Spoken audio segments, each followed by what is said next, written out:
terus nanti batuk. Kalimat itu selalu terucap saat kita membeli minuman kemasan saset memakai es dingin. Padahal, flu dan batuk disebabkan oleh virus yang masuk ke dalam tubuh kita.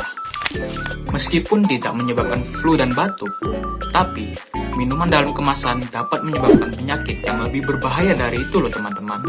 Berlebihnya kadar gula yang terkandung di dalam minuman dalam kemasan dapat menyebabkan diabetes hingga obesitas. Lantas, kenapa ibu kita selalu bilang